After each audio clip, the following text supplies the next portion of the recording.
So while you finish this up, what explain kind of what just went on, why you had to do this last minute redo or remod on it?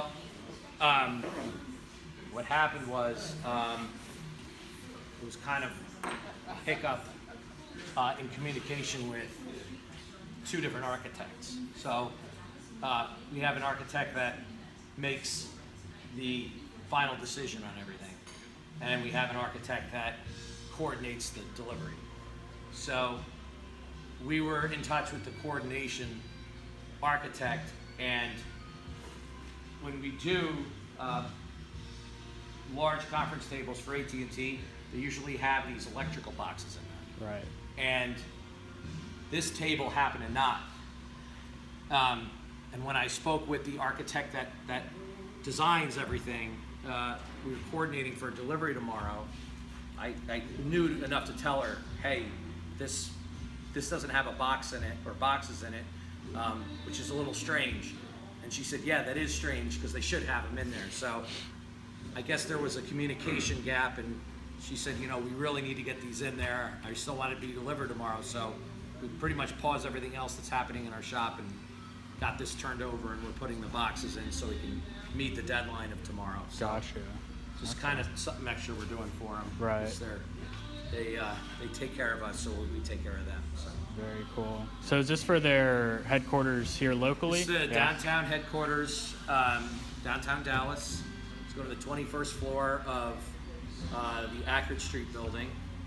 And we have about 6 others to do that resemble this in the next coming months. We've done a bunch the previous few months, so right.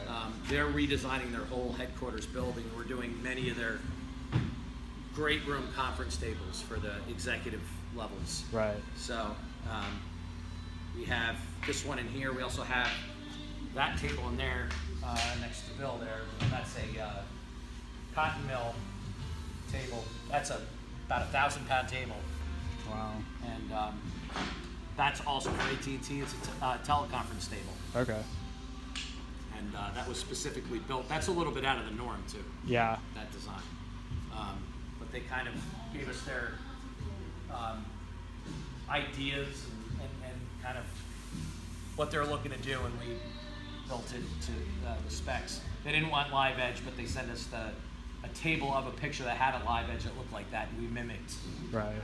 We didn't do it 100%, but we took a lot of the qualities from the picture and a lot of qualities from our design team, and we put it together, kind of came to a compromise and built it that way. Nice.